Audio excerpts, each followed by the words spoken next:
Kumusta po sa inyong lahat? Ako po si Dr. Renato Bagani. Ngayon, tatalakayin natin ang isang napakahalagang paksa, ang madalas na paghihi sa gabi at paano ito malulunasan. Naranasan mo na bang gumising para umihi ng 2, 3, o kahit 4 na beses sa isang gabi at gusto mong malaman kung bakit ito nangyayari at paano ito ayusin?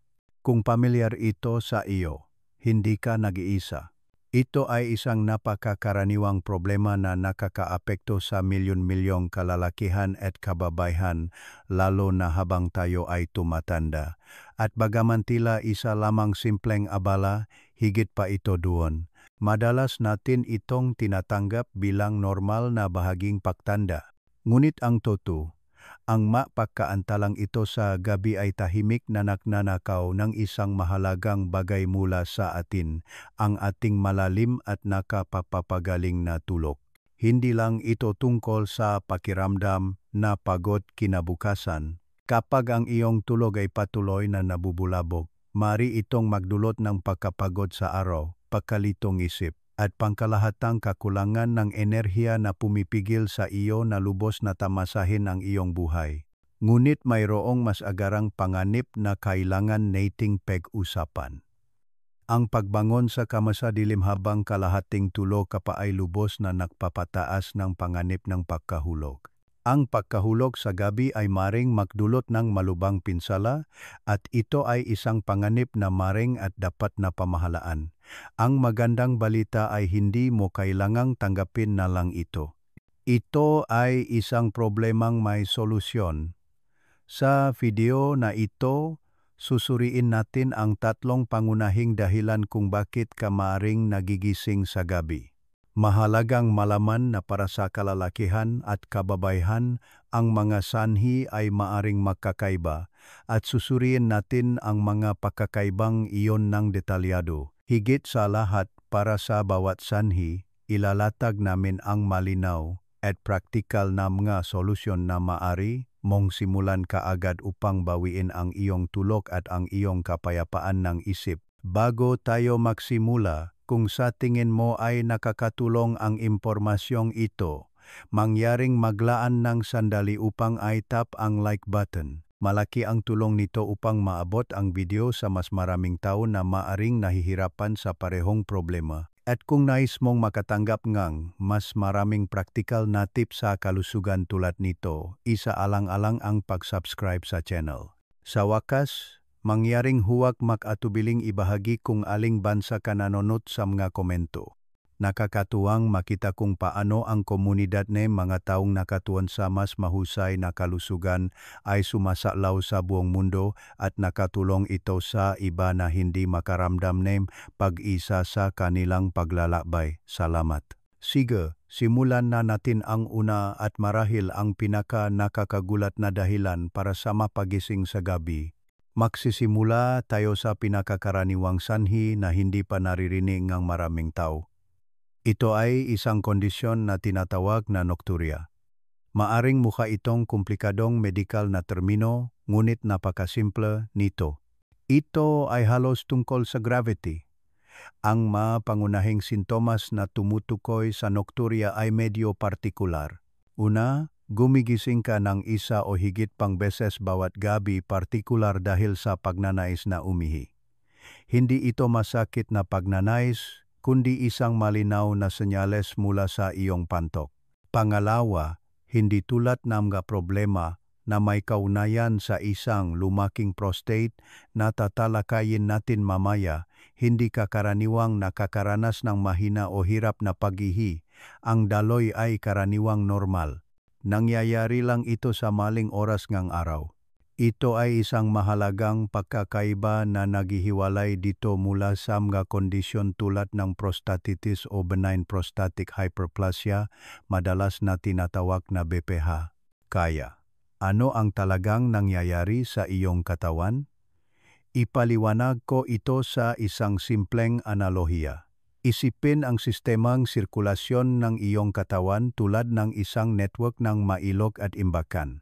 Sa araw habang ikaw ay nakaupo, nakatayo at naglalakad, ang puwersang gravity ay patuloy na humihila pababa. Nagdudulot itong malaking halagang likido mula sa iyong daluyan ng dugo na bumababa sa ibabang bahagi ng iyong katawan, lalo na sa iyong maa, binti, bukong-bukong at paa. Ito ang dahilan kung bakit maaring mapansin mo na medyo namamaga ang iyong mabukong-bukong sa pagtatapos ng araw. Ang likidong iyon ay pansamantalang nakaimba sa maimbakan ng iyong ibabang bahagi ng katawan. Ngayon, ano ang mangyayari kapag natulog ka sa gabi at humiga? Hindi na factor ang gravity. Lahat ng likidong iyon na bumaba sa iyong mga binti ay malaya nang muling makapasok sa iyong pangunahing sistema ng sirkulasyon, ang iyong ilog. Ang biglaang pagpasok nga likido na ito ay naglalakbay sa iyong daluyan ng dugo patungo sa iyong mabato na siyang nga planta ng pagsasala ng iyong katawan. Ginagawa ng gabato ang kanilang trabaho, sinasala ang basura at labis na tubig upang makagawa ngay. Ang prosesong ito ay nangyayari ng mas mabilis kaysa sa araw na nagiging sanhi ng mabilis na pagpuno ngayong pantok kahit natulog ka. Ang iyong pantok pagkatapos ay nagpapadalang senyales sa iyong utak na puno na ito at iyon ang nagpapagising sa iyo. Ang natural na prosesong ito ay maaring lumala sa dalawang karaniwang gawi, ang pagkain at pag-inom ng masyadong malapit sa oras ng pagtulog. Ang hapunan na huli, lalo na ang mataas sa asin, ay magiging sanhi ng pagpigil ng iyong katawan ng mas maraming tubig na nagdaragdag sa dami ng likido na kailangang iproseso sa magdamag. At siyempre, ang pag-inom ng anumang uri ng likido sa huling mga oras bago matulog ay direktang nag-ambag sa dami ng ihinagagawin ng iyong mga bato. Kaya, paano natin lulutasin ang problemang ito na dulot ng gravity? Ang solusyon ay isang simple ngunit makapangyarihang pamamaraan na tinatawag kong 3,2,1 method na sinamahan ng isang kasanayan na kilala bilang double void. Suriin natin ito. Una, ang 3 oras bago mo planong matulog, dapat kang kumain ng iyong huling pagkain sa araw.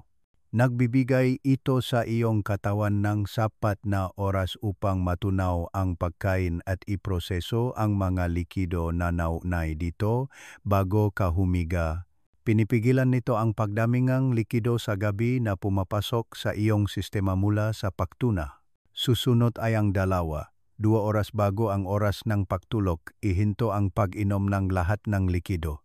Hindi ito nangangahulugan na dapat mong ma-dehydrate sa araw. Mahalagang uminom ng maraming tubig ng mas maaga.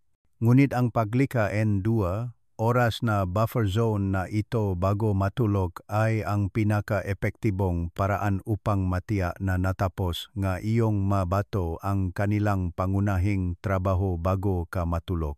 Nakbibigay ito sa iyong pantok ng pagkakataong maging medyo walang laman kapag matutulog ka.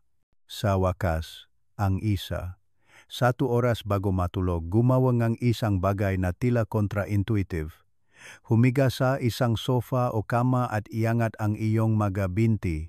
Maari mong suportahan ang mga ito sa ilang unan o sa brasong sofa. Ang layunin ay itaas ang iyong mga paa kaysa sa iyong puso. Ano ang ginagawa nito? Binibigyan nito ang iyong katawan ng magang pagsisimula sa proseso ng muling pamamahaging likido.